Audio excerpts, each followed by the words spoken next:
Nos internautes des par le monde, nous deux motifs qui vous retrouvent toujours présents pour vous informer. On va parler de l'actualité. La fermeture de l'Assemblée provinciale, la décision est tombée émanant du vice-premier ministre, ministre de l'Intérieur, Peter Kazadi, qui a décidé de mettre en paix de l'ordre et surtout les conflits qui règnent entre Godin Poyi et le gouverneur de la ville de Kinshasa, surtout concernant la mention des défiances qui jusque-là n'a pas abouti. Alors, on va aussi parler tout au long de cette émission de la rentrée, on va plus insister sur la candidature de l'opposition. Voilà, est-ce que cette candidature qui apparaît, donc les différentes candidatures qui apparaissent un peu dispersées, est-ce que l'opposition, en allant dans ce sens-là, aura comme ça gain des causes? Nous allons insister là-dessus et pourquoi pas aussi parler de notre justice, l'appareil judiciaire de notre pays. Est-ce que la rentrée judiciaire qui déjà commence, est-ce qu'il y a de quoi se questionner sur notre justice? Et notre analyste va donner ses différents points de vue. Monsieur Ngandi, qui est un expert, il est aussi un ancien journaliste, il a fait aussi des droits en Europe. Droit international. Bonjour, monsieur Ngandi. Bonjour, Dr. Merci de votre présence dans notre émission qui vous aime beaucoup. Et parlons d'abord de ces problèmes qui règnent entre, en fait, ces conflits régnant entre Godin Poyi et les gouverneurs de la ville. La décision que le VEPAM a prise, je ne sais pas cette décision-là, comment est-ce que la décision prise, comment est-ce que vous la trouvez? D'abord, la fermeture de l'Assemblée provinciale, est-ce qu'en tant que tel, ça va résoudre le problème ou ça va encore avenir la situation? Ça ne peut plus résoudre le problème. On est à 2 mois de la fin de leur mandat. On est à 2 mois des élections. Moi, je pense que c'est une mesure qui est arrivée un peu tard.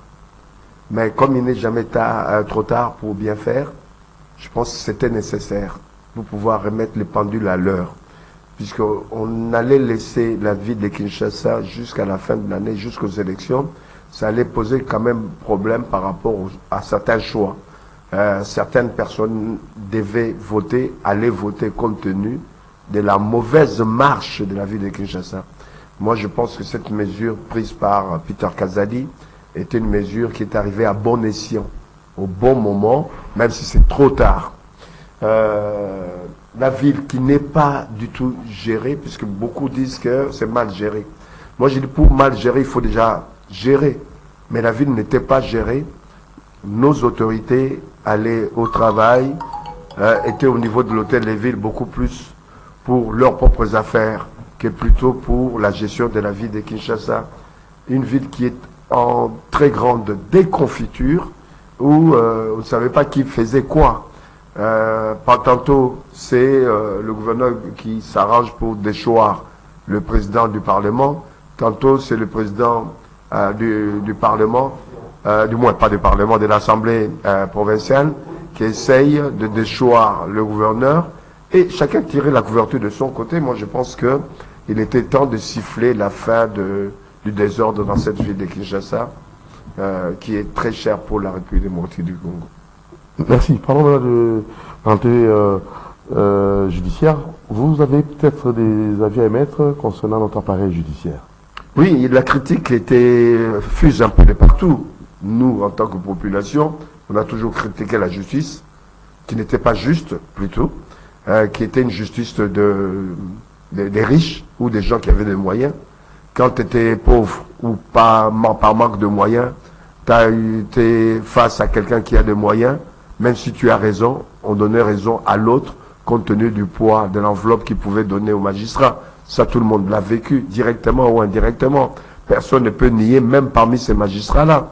On en connaît tous, d'une manière ou d'une autre. Moi, je connais un personnellement. Dieu merci, avec le temps, il se retrouve à Makala aujourd'hui. Tout le monde l'a suivi, je peux même citer les sigles OH.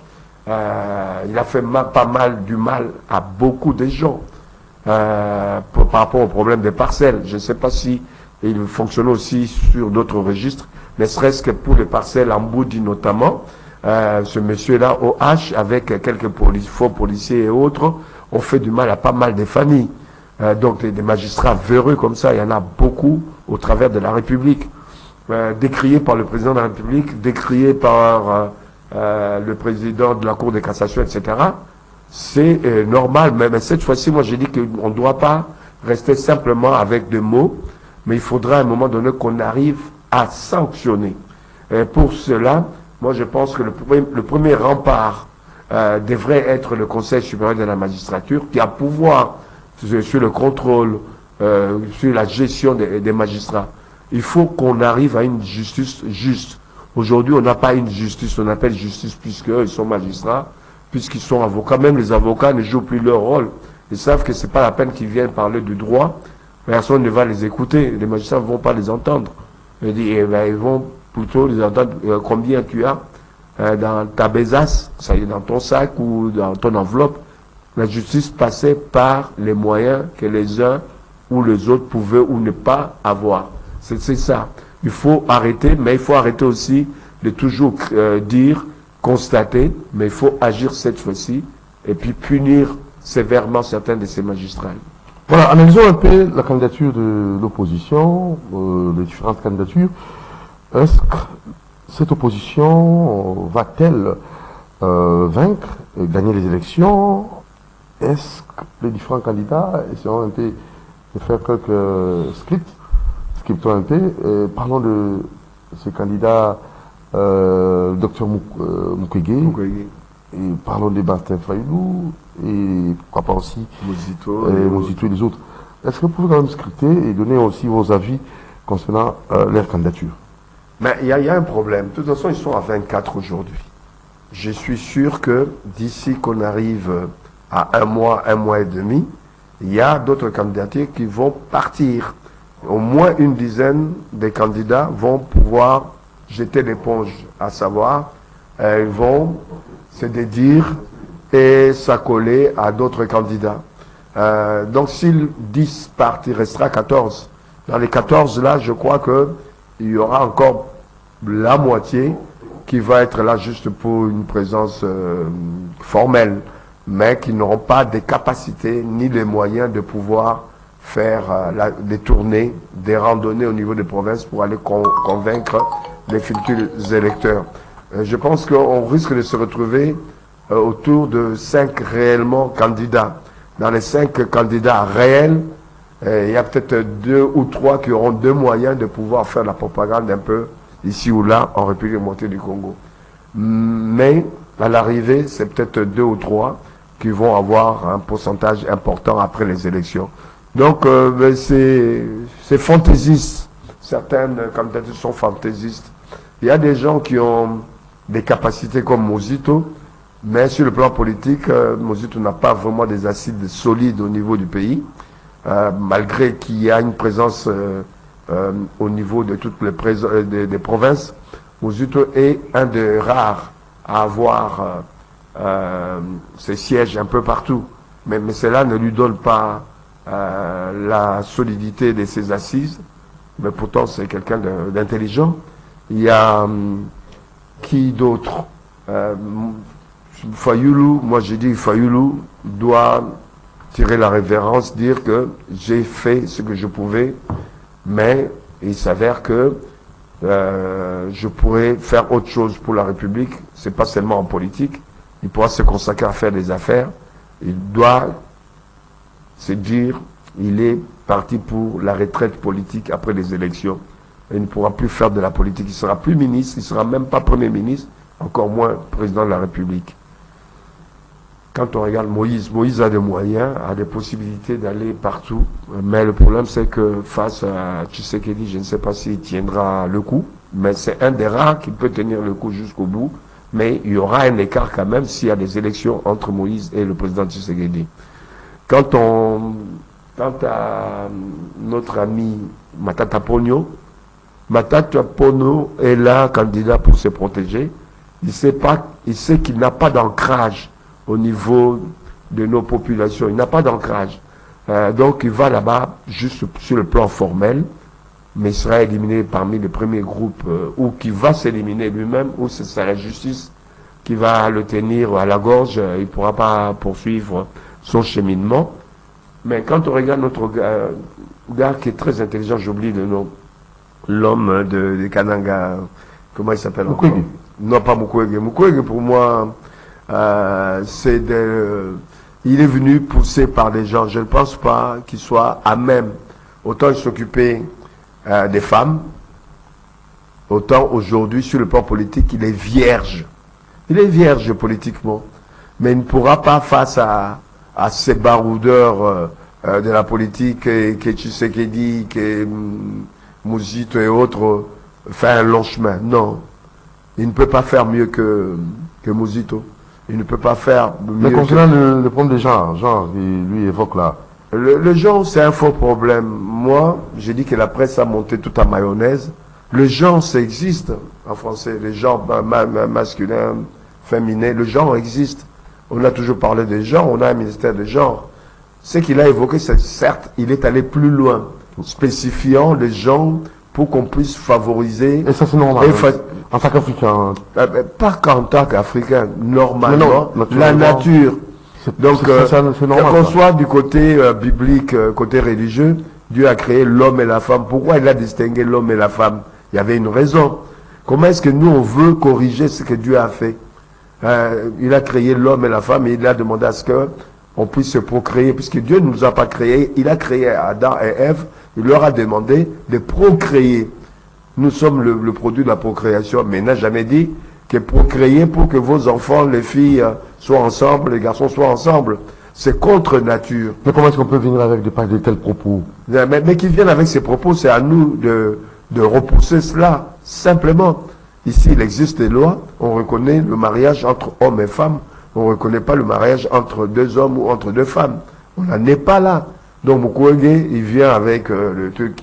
Il a prôné ça dans le pays où ça évolue, où le peuple accepte. Aujourd'hui, chez nous, ça ne pourra pas passer compte tenu non seulement de nos lois, compte tenu aussi de nos mœurs, compte tenu aussi il y a plein de chrétiens ici qui croient en Dieu, qui lisent la Bible. Ça ne passera pas. Mukwege, au lieu de venir avec un plan bien défini pour pouvoir gérer le pays ou contribuer à l'émergence des nouvelles idées, même si ce n'est pas lui qui passe président de la République, que celui qui passera, le président de la République, qui puisse récupérer ses idées, mais pas ce genre d'idées. Aujourd'hui, nos populations n'ont pas besoin de ça. Ils ont besoin d'avoir l'électricité, de l'eau, ils ont besoin d'éduquer leurs enfants. Est-ce que le mariage pose problème? Ouais. On n'a pas de problème de mariage ici au Congo? Non, il n'y en aura pas, puisque la loi ne l'autorise pas. Donc, arrêtons de nous faire peur. Mukwege ne sera jamais président de la République dans ce pays, un point et trait. Donc voilà. Celui que je voulais citer, c'est un homme très intelligent, c'est Sanga, mais il ne pourra pas faire le poids. Pourtant, il est intelligent. J'aurais voulu voir un Sanga aux côtés de Bemba et de Tshisekedi, mais pas Sanga seul en tant que président de la République. Non, il est intelligent. À chacun son rôle. Chacun peut jouer un rôle. Faisons en sorte qu'il y ait une bonne musique et chacun joue son instrument. Il n'est pas question que pour pouvoir arriver à aider ce pays, qu'on soit toujours tous président de la République, ministre, PDG. Non. Chacun peut, là où il est, compte tenu de ses compétences, apporter au niveau du pays.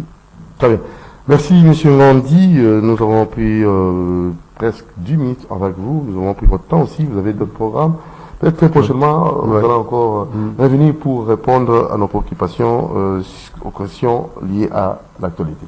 Merci bien, Doudou Thierry. Merci, très gentil. Je vous souhaite bon vent. Merci. Par rapport à Mongafula. Oui, Mongafula, c'est ma commune. Nous avons vécu à Mongafula, c'est là 50 ans déjà.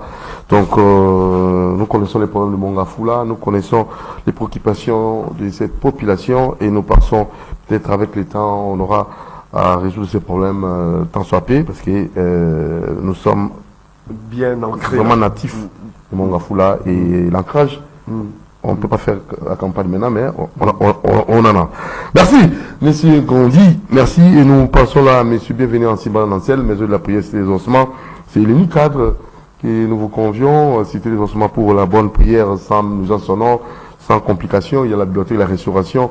Tout est mis au point pour une prière vraiment calme et totalement exaucée par Dieu, parce que c'est non loin de votre maison, en lieu de place d'aller dans des montagnes, des forêts comme ça, vous allez avoir des problèmes de sécurité pour rien. Mais M. Bévenan Simon Ansel a consacré cet endroit pour vos prières.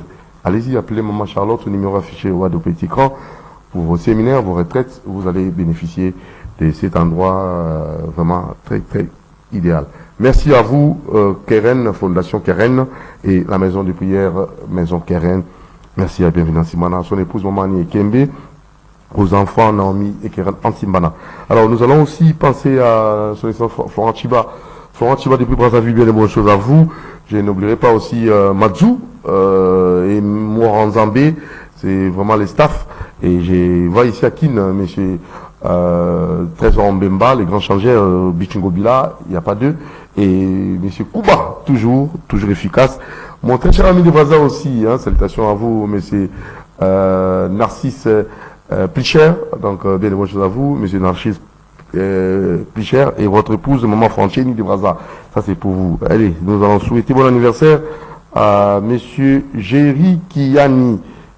Jerry Kiani, qui fait son anniv. C'est signé les Makwekwe. Je crois, on va bénéficier, vous allez voir juste sa photo. Il est là, bien coiffé, bien habillé, toujours chic. Donc, il est là. Il fête son anniv aujourd'hui. Monsieur Jerry Kiani, bon anniversaire. C'est signé les Makwekwe. Les Makwekwe, les maris de Didan Benza, qui vous souhaitent un heureux anniversaire. Jerry Kiani, heureux anniversaire. Bon anniversaire, que cette année qui s'ajoute dans votre vie, vous apporte beaucoup de bonheur, et succès, concrétisation, longévité. Et encore, joyeux anniversaire à vous, Jerry Kiani, signé Lebo Makwekwe. Et moi aussi, j'ajoute, de tout mentir aussi, vous souhaitez un heureux anniversaire. Ah bon, bien des bonnes choses à vous. Allez, on va finir, en saluant nos amis de cette structure Asbel, mise sur pied pour aider, pour vivre ensemble. Nous sommes ensemble, voilà, avec le président de Doumontier. Bien les bonnes choses à vous, Madame Milgarde Amoulani, Farah, en direct des USA, Dela Fatouma, bien les bonnes choses à vous, Madame Fatouma, Jager Gergli, Tandoula, bien les bonnes choses à vous, Monsieur Jager Gergli, Tandoula. Voilà, alors Béni Ikunda, salutations à vous, Laurette Mavoula, Doliprane Boss, Maria Kip et Chesco, bien les bonnes choses à vous, Ira Moussambi, bien les bonnes choses à vous, Solange Moussambi et Natacha Mbenza, bien les bonnes choses à vous, et Lydia Mbenza aussi, les Bomakwekwe, Clarisse Kassongo, Mireille Ngalala, Karine Malonda et Siméon Maswaki, nous sommes ensemble. Ça c'est pour votre plaisir et nous n'allons pas aussi oublier vraiment des staffs. Madame Kondé, bien de choses à vous, donc vous nous suivez depuis quelques communes, je crois, Madame Collet Esther, bien de choses à vous, Madame Collet Esther, depuis l'avenue Tanganyika, salutations à vous et tout votre staff. Alors Doumontier vous dit merci pour votre fidélité. Et j'ose croire que on va vous retrouver très prochainement pour notre numéro. Ciao. Moro Djambé, merci à vous. Alain Kabongo, Fisson Atunga et tous les autres. Et il y a aussi Koussaka, fils. Koussaka, fils. Et notre monteur, les noms est parti. Ah, malheureusement.